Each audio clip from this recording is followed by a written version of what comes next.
And I have a friend, Aminata Torre from Mali, and she said, Africa has been invaded. Another means of invasion by European in Africa, from some of the testimony that we've gathered, we have students from an international college in Germany, Robespierre, who testified to us that in Ghana there is a village where in the average living condition, the average life expectancy of the people is 25 years, because there are companies here in Europe, big companies in Europe, who went with all their waste products that are toxicated chemical products, and then dump them in Africa water, in this ocean. And some of these things affect greatly the population living closely to this area. And then also most of these electrical products, whether scrap, telephone, batteries, and all these things that have poison, they deposit this thing in some of these Africa villages as source of waste that destroy this environment, and mostly it is women the first person that are affected, because in Africa it is the women who went out to fetch water in the rivers and in the seas, and most of these waters have been polluted by this toxicated chemical deposed in the water by European company. What do you think about this, and how do you think these things should be changed in the world? You know, there's a poster behind you which says short life products are destroying our future. Some of the people who would like to turn the climate crisis they've created into a new marketing opportunity. There's a lot of language of Bill Gates being a savior of the COP. And he's been presented around with heads of state. And the language he's using is decentralized solar is primitive. They want to appropriate all of the land, the biomass, and all the richness that supports life. And he is pushing a very dangerous proposal for Africa called AGRA, the Alliance for the Green Revolution in Africa, which basically means chemical fertilizers. That's why the first column here is about how much chemical fertilizers and industrial farming contribute to climate change. That's Norman Borlaug, who adapted plants to chemicals. Now the big push is coming from Bill Gates. So this is a toxic economy, and its roots are in war. All the chemicals we use in agriculture came from war. And Bill Gates is the carrier of this toxic future today. And then there are Monsantos and there are Syngentas and the fertilizer companies, whom I call the Exxons of agriculture. They're driving the language of this Yara, Cargill. So we've to get out of this toxic economy, toxic politics. We've got to turn to biodiversity and the earth. And we've got to start realizing that for everything that's produced through toxics, we have an ecological alternative. For the chemical farming, we have organic farming. For chemical fibers, petrochemical fibers, we have natural fibers. And everything that we do with the earth protects the earth, reduces the pollution, creates more meaningful work, increases democracy. So we have two parts very clearly coming out of the COP.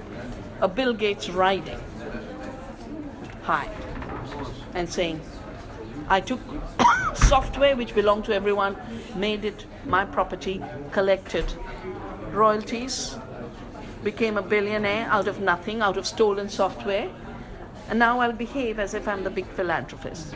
He's a thief. And all of the 1% solutions are solutions of theft. And something extremely serious is at stake. I have a book called Making Peace with the Earth, in which I have a whole chapter on what they're calling the green economy, where they really are appropriating our language of green and then saying, no, a woman carrying twigs to make food, that's polluting. We're going to ban it. People having their own seats, we won't allow it. So they would like to take the 75% economy of the world which is what I call the biodiversity economy, which is all of our countries, which is large parts of the new movements in the north. And they're trying very hard to say, we'll criminalize that. We will define what's innovation, we'll define what's pollution, we'll define what's clean, we'll define what's smart. These are the code words of their new empire. Smart, innovation, clean. We want life. They don't use the word life. They're scared of life. What about the geoengineering? That's part of the fourth solution I mentioned here. And he's financing it. That's why all of you, I suggest, keep track of Bill Gates. He is going to be the biggest continuer of this model that must change. Is he linked with that? With He is biggest financier. Biggest Biggest financier of geoengineering projects. Biggest. Yeah. And Monsanto too is linked with that?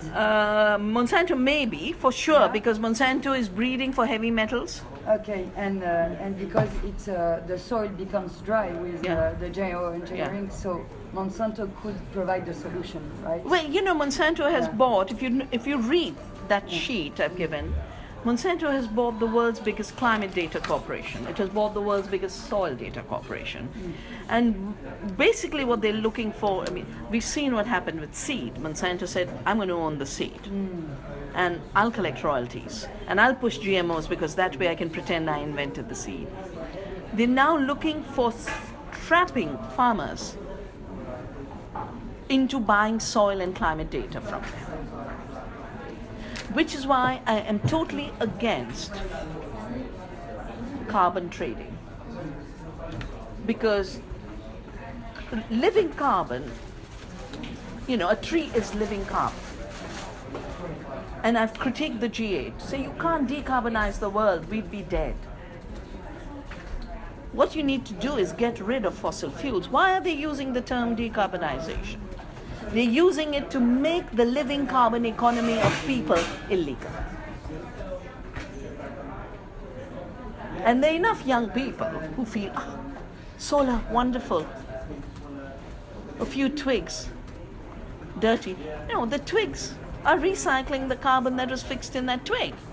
They're not generating carbon or emissions beyond the carbon cycle. It's a closed cycle. Fossil burning is going beyond the cycle. And I'm reading more and more items in India.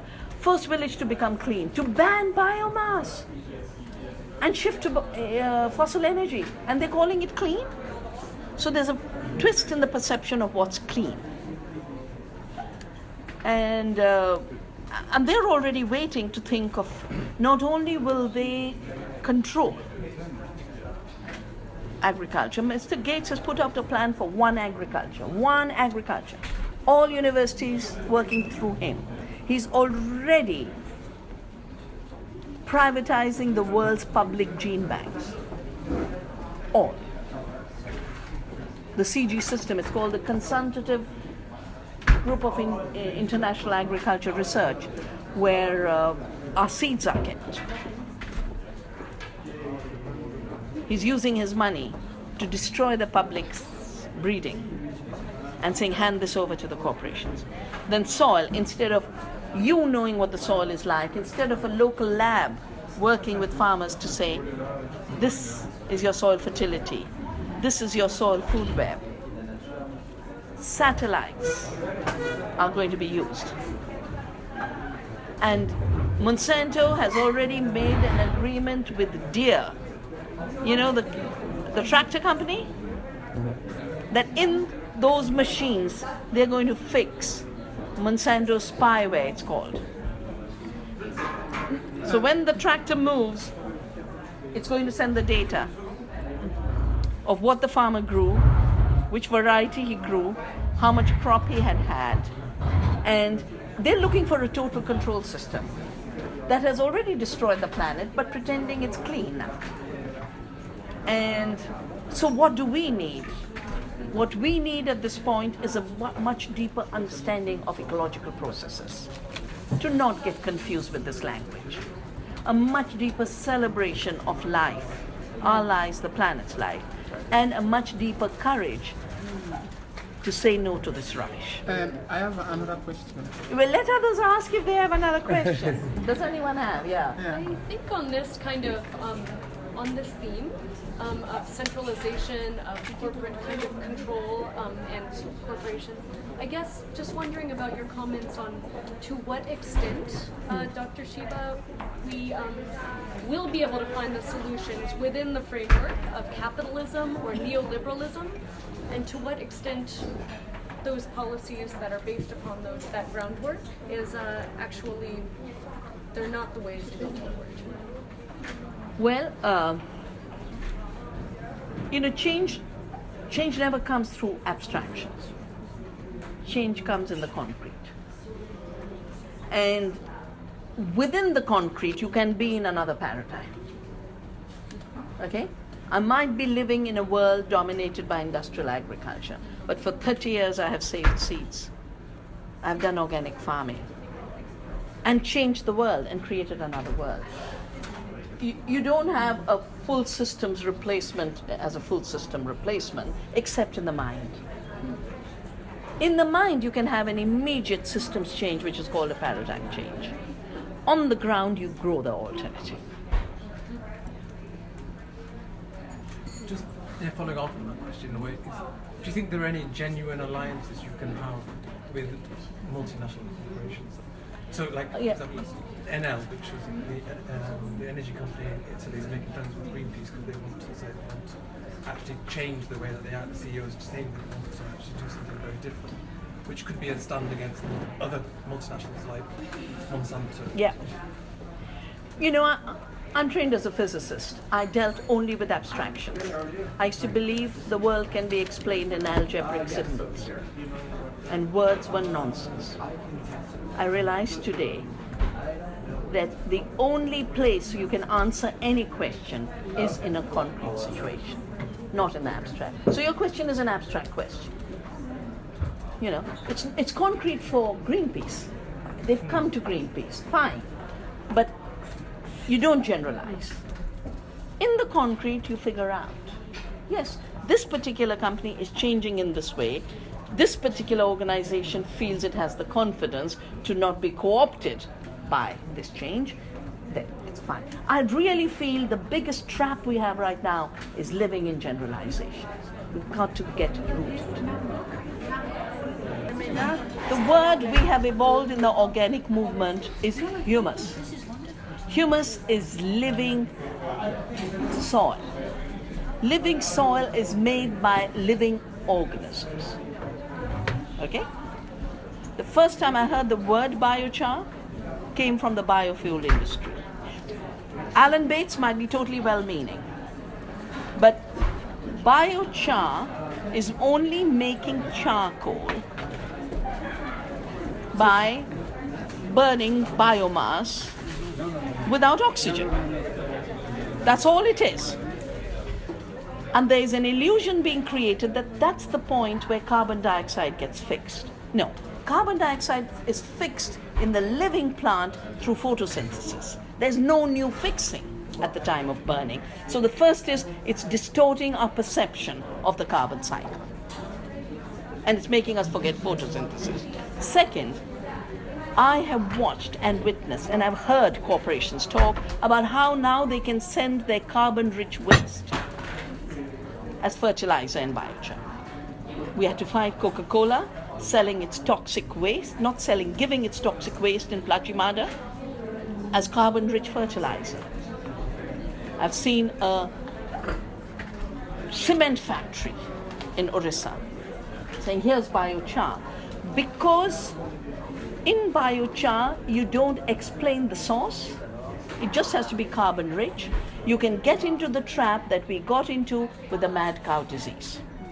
Cows like to graze grass. They made intensive feed. The intensive feed has a nice little label, this much iron, this much protein, this much calcium. This is the diet your cow needs. Cows started to get diseased. They just chopped them up, rendered them, fed them to the cows. Perfect constitution. Perfect. The nutrition was perfect. Gave the cows mad cow, killed 12 people in England till we had to rise. So All I'm saying is let's bring process back into our thinking. Let us bring transparency into what started as what and ended as what, and what did it do along the way, what externalities, what profits, what concentration, what toxics. So focusing on biochar could make us forget the real responsibility of growing organic matter, recycling organic matter, enhancing humus. The displacement of the word humus is the most dangerous part of the language of bioculture. And I'm saying some people will be well-meaning, some practices might mix humus and biochar and it might all work. But it's the displacement in our imagination that to me is the place where we are now getting colonized. Because as it is, humanity is so estranged from its life. And any step that takes us further down the estrangement road will leave us less capable of healing the earth and us ourselves. Yeah. Yeah. I was just going to say, so it seems like part of the solution would be that more people participate in community kind of connection to the planet. People actually building communities on the ground that reclaim GMO corn and soya fields and start building kind of the schools and the farms that are necessary to actually remediating the planet. Yeah. What can we do to actually encourage this more? What can we do to make more people step into this role? Because it seems like this is a lost kind of field of education or art that many people are not connecting to, particularly in the West, obviously. Well, the first thing again we have to do is unlearn the idea of the reductionist worldview that we are atoms in society, that we are each of us individuals locked into loneliness. We've got to start realizing that we are of the earth and we are of community. Even when we pretend in our minds we are isolated, if our mothers and fathers weren't there, we wouldn't be here. Mm-hmm.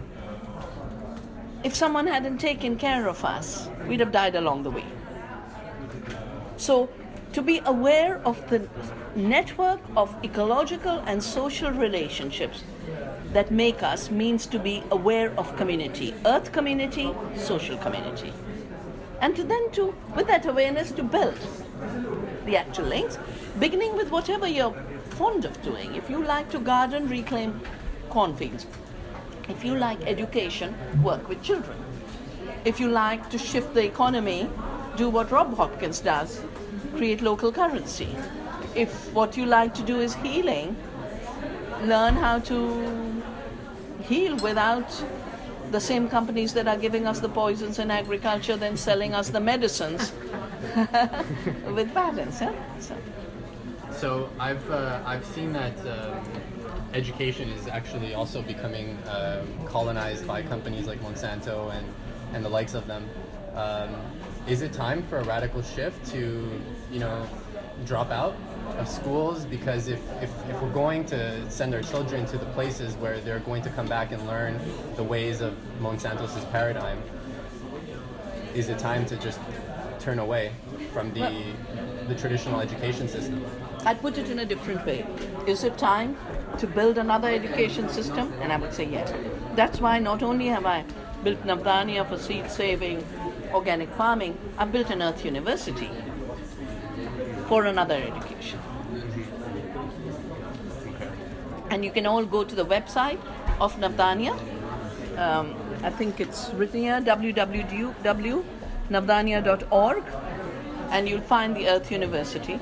But these kind of initiatives are being created everywhere. I don't think many of you got the opportunity to see the film about tomorrow, Demain.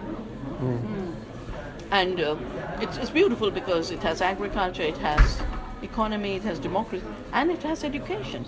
How Finland, which has the highest performance rates in school education, just gave up the old model and learned from Montessori and Steiner to create a public education system. So it is time for another education, because all our education, if you think of it, earlier education was the scholastics, the church controlled it. that gave way with the rise of industrialism and capitalism to university education, where you were given a fragmented, one-dimensional knowledge to do one thing, and you knew nothing else. And then now they're telling you, well, that's not good enough. You've got to learn totally new things, and you have to have new skills. And all the skills are to fit into a global economy which has place for 3% humanity. We've done these calculations. We are 3% humanity would be controlled, would have space in a corporate global economy, and that means the rest are redundant. So of course you need another education. Yeah. You are concretely describing future totalitarianism with Monsanto, Bill Gates, and all that stuff. How, as citizens, we can act concretely? Well, you were mentioning the communities, but in 2050, 70% of the population will be urban.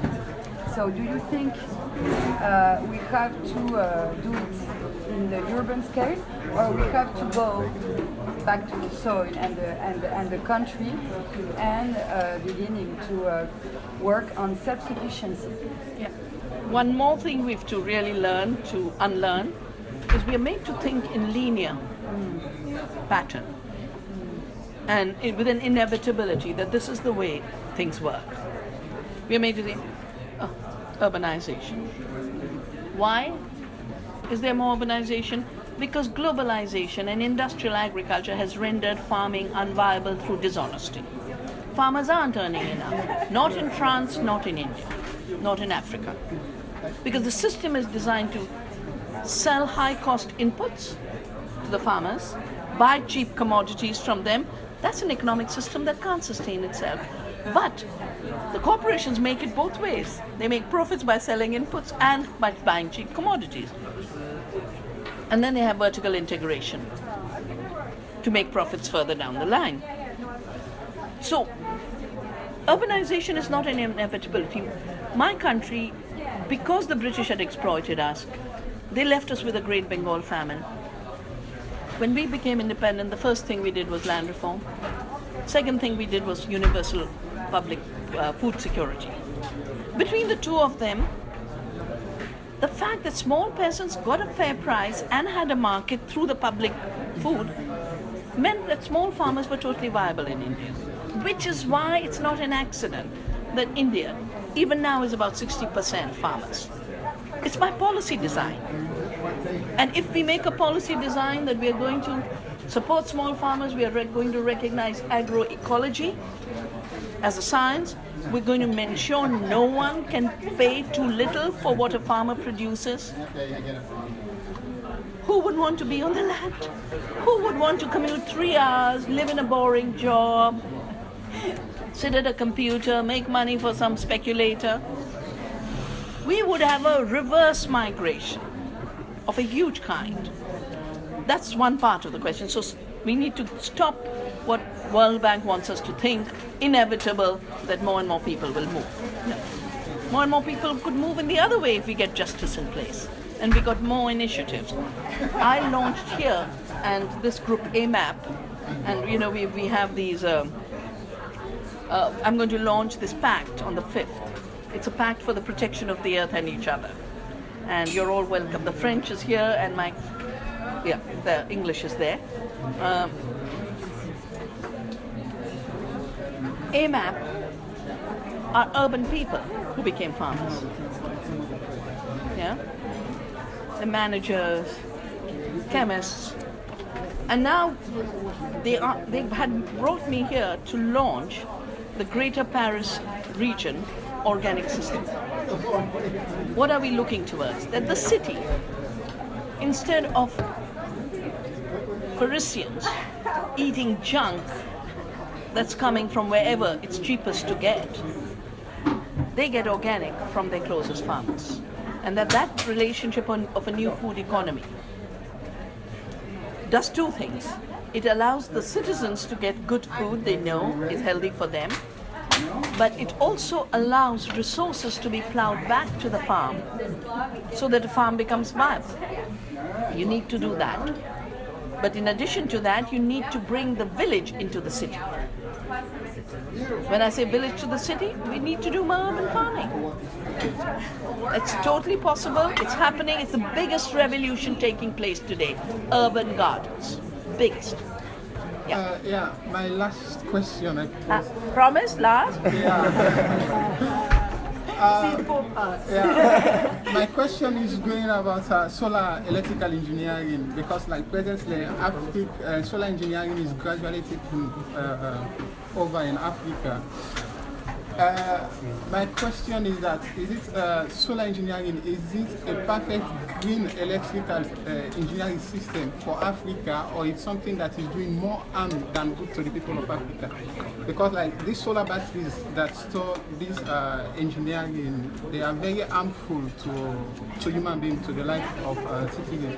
And most of these things are not taken care of by some of this engineering or some local authorities that are controlling this thing.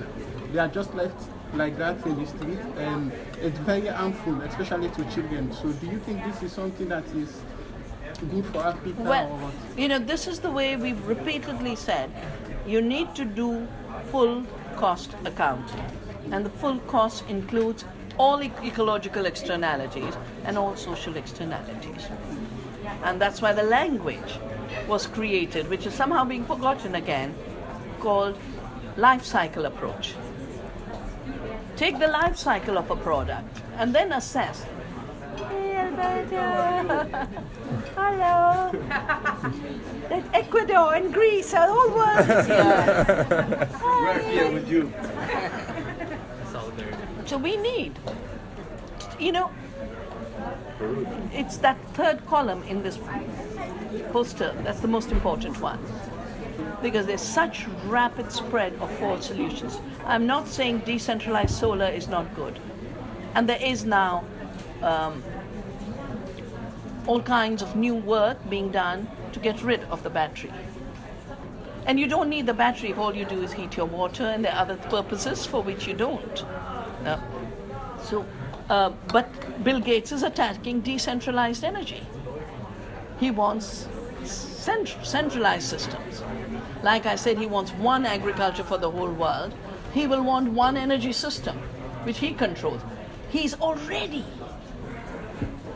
moving. December's come, no? In December, he wanted to launch a microchip for remote control of women's fertility in the third world, where there's a microchip, and whether I will have a baby or not will be decided by Mr. Gates or an institution he creates. So, I mean, he is the most amazing, total control freak who could imagine. And his funny, lost grin tells me the guy is lost. He is lost. He doesn't know who he is, except that money controls the world. That's all he knows. You know? And, you know, we are being ruled by insanity. It's a very serious situation. Yeah. Where could we find a Bill Gates that could finance your way? I don't need Bill Gates' style of money at all. Have you noticed how much good work is coming through crowdsourcing? This film Tomorrow was financed through crowdsourcing. They didn't have to go to Bill Gates. My son, who just arrived, was saying, I supported this. He's a photographer. A new bag for photographers. He contributed to the crowdsourcing. And it comes back to community. We will either see ourselves as powerless, and we will constantly delegate power to governments that don't care, and people like Gates, who, while pretending to be a philanthropist, is only thinking how to make the next buck. He's actually, everything he's doing is making a new business opportunity. And we will constantly say, oh, we are too poor, we are too stupid, we are too powerless. The minute we reclaim power and say we have the power to make change, we have the power through community to mobilize resources. You know, I've built the organic movement in India only through recycling the money. I think in the first time I must have put some money down to make sure the farmers' products reach the market, but after that it circulates. So we have to move from a linear extractive economy where everything moves to the 1%, the resources of the earth, the wealth of the people, into a circular economy where wealth starts to circulate, where energy starts to circulate in nature, in community, nutrition starts to circulate in nature, in community, water starts to circulate in nature, in community. And I want to introduce to you Alberto Acosta, who was the person who drafted the Ecuadorian constitution that recognized the rights of nature, which of course is now being undermined, and that's a different issue. But, so, you know,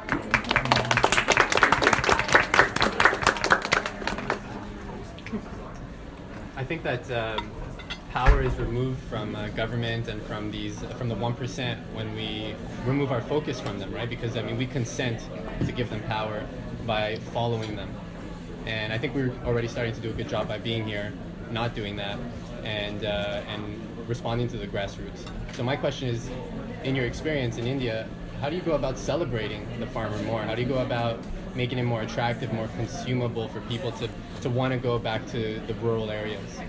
So the first is, we've turned seed into a celebration. The seed had been rendered invisible. And then it popped up as Monsanto's invention.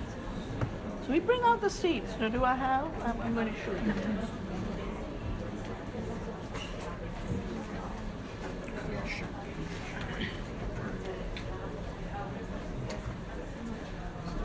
This is how we celebrate. Next year is the year of pulses. Yeah? So we've already started preparing. I've already done an analysis of how you don't have to take fossil fuels, burn them at 550 degrees, create a toxic fertilizer which ruins the climate, 300 times more lethal than carbon dioxide, kills our oceans, destroys our soils, removes this wonderful protein from our diet, when the pulses do it non-violently with the rhizobium. You know? So the diversity, we celebrate through food festivals. Like I said, we have an Earth University, where some courses are about the big picture, but many are just how to farm better. And I have to tell you, in the last 10 years, well, remind me now, Pavlos is here from Greece, and he spent a very long time with us in India. And we're now getting software engineers, we are getting financial people. People say, I made all the money I could, but I'm not happy. Now I want to be a farmer. So I always say, after everything else, it's the soil that's calling you. When you're bored and rich, or you're poor and disposable, either way, for both of you, it's the soil that's calling you. And of course we bring the best of science to it. What they call science is not science. Because if you don't know the soil and its web of life, see, what Monsanto is selling as soil science is what can be measured from a satellite through GPS, which at best can be the chemicals in the soil, but not that invisible mycorrhiza, which is the real life of the soil that makes the human. So all of this, knowledge, practice, celebration, and you've eaten a good meal. I'm eating a wonderful risotto, and I have to tell the chef, it is so good. And talking about, I've been to the COP at Le Bourget twice. It is so miserable. They don't even have water to drink. It's like torture has to be the way you live. And here it is, celebration has to be the way you live. Yeah. So you mentioned that there's, a solution that might come from local currencies, right? Putting in money at the beginning, but then having that money circulate in and of itself within the community. I think fundamentally, our financial system is not allowing us to have that kind of, that ability to let that money stay within the pockets of the people, right? It's always ending up in banks, and the banks are controlling the interest rates, all these things. So there's always this kind of financial engineering that is kind of keeping people poor, essentially. What role do you feel kind of alternative currencies or local currencies might be able to have in, restoring kind of I guess the balance in humanity, the balance in what we really need for those local communities to actually thrive. When I said circular economy, I didn't mean only circulation of money. Of course, yes. Because money is a means at the end of a process. Absolutely. Long before that, you have circulation of wealth. No? Mm-hmm. You have mutual give and take. So for the South, for the countries of the South, I think the first step for us is to prevent the commodification of our resources and lives. So I have fought against the privatization of water, and we won every battle. I have fought against patenting of our seeds and biopiracy. I have won every battle on that. The issue of climate change, more complicated. I've written a book called Soil Not Oil, and there will be copies at the table downstairs where my colleagues are there. In Soil Not Oil, I've shown how emissions trading is not a solution, and in effect, what the climate discourse has done is first you allowed corporations to privatize the atmosphere by dumping their waste, the atmospheric waste, into the atmosphere. In a way, climate change is like the garbage dump that we see. It's a landfill in the air, but causing similar problems. Then the solution in Kyoto Protocol was, we will allocate this air and atmosphere to the polluters.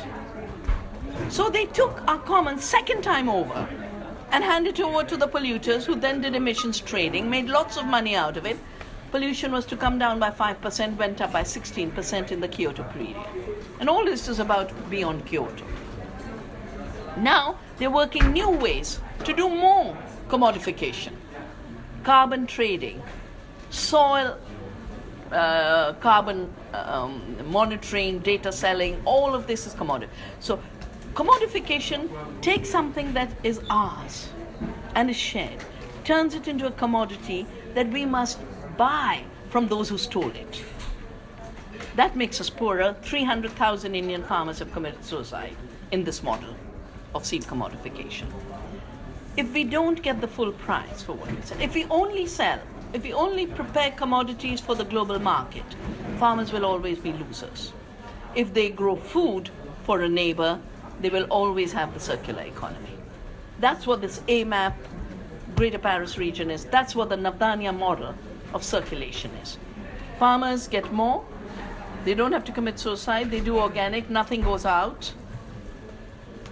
Citizens get healthier food. They don't have to spend millions on healthcare. You do a short circuit, and that short circuit means both sides do better. The corporations, you don't need. I call it the global heart bypass. It's like the arteries of the global economy are clogged with corporate greed. And you can either say, when will I be big enough to do the surgery on corporations? Or you can just say, I'll just do a bypass. Yeah? And the bypass is in our hands to make, and that's the community initiative, that's the ecological awareness, that is the recognition that just because we are of the earth, we come with power. Does the plant say, there's no Mr. Bill Gates to fund me to grow? That's it. That's great. Mm-hmm. Yeah, I have a question. I agree with you that the problem is Mr. Gates won't stop because we ask him, and we are obliged to live with these people. And how can we deal with them? How can you make Bill Gates or these companies your allies, or will be there a kind of war or a kind of struggle, because it's very important. Bill Gates now is at Le Bourget and we're here at Gare du Nord, but we know that they are very powerful, and if we don't try to get everyone, I think there will be a lot of people losing if we are in a kind of fight. So how can we do to make your solution their solution, and to change the kind of program, the kind of software they have in mind. I just talked about this bypass. Yeah, but bypass, they will still live. They will still be there. They won't. Well, again, when I started to deal with Monsanto, I dealt with the recognition that here's a company which had no role in seeds, wanting to control our seeds. You don't think of Monsanto as the company that controls the seed. You see it as an illegitimate actor that wants to take control of your seed. Now, if you want to take control of your seed, you just stand there and say, sorry. That's what we have to say to Bill Gates. Bill Gates is a newcomer. 5 years, 10 years ago, he starts Agra. Then he's jumping into this. He's already taken over the WHO and the health system, right? We can either say, oh, Mr. Gates has always been powerful, he's always been around. No, he's an upstart. He's an upstart who's a nobody in the history of the evolution of this planet. He's a nobody in the history of evolution of our cultures. He's a nobody in the history of democracy. And I said it's very wrong that governments which are meeting for an interstate, intergovernmental gathering, allow him to stand with them. They are giving up their power of representing democratic societies. And they are inviting him to take control. So, the two things we have to do. First, realize he is trying. It's like someone's coming to steal your house. Do you say, oh my God, this man, he's so powerful, and he's taken my house, and now I will have to convince him that he thinks like me. No, you mobilize the mechanisms that there are to say you can't grab my land or my house because it's illegal. Theft is illegal. We have to do more and more of that. We are fighting. Gates is pushing the GMO golden rice, the GMO bengal in Bangladesh now because he's lost everywhere else. We have to continue those movements. And the second is we have to build a better alternative, which is why we have to increase the vocabulary beyond his 4 words. We have a very rich vocabulary.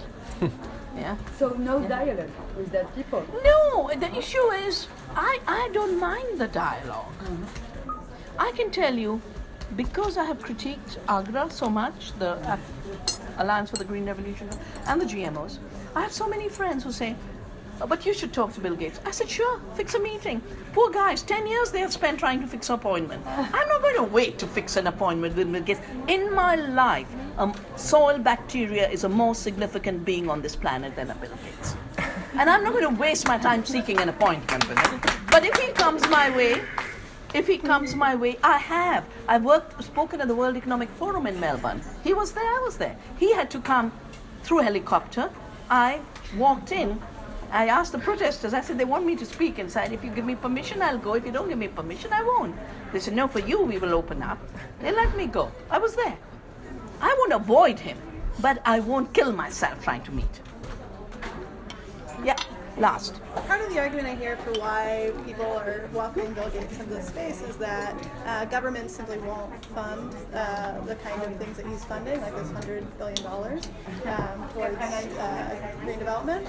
And so I'm wondering what you think, both in terms of green development and what we're talking about in terms of building local economies, what the role of public financing is. While there is so much austerity. Okay, no, so that's a wrong framing. If you look at what is financing a bad agriculture that's killing our health, killing the planet, destroying our small farmers, $400 billion of subsidies in the OECD country, distorting agriculture and wiping out the planet. 400 billion. If you begin with only cutting it to half, and say, and over 10 years you cut it to 0 because we shouldn't have toxics in our food, you already have 200 billion, double the amount you need. Why make yourself look like you have nothing when all the money is going for the wrong things? Thank you. Thank you very much.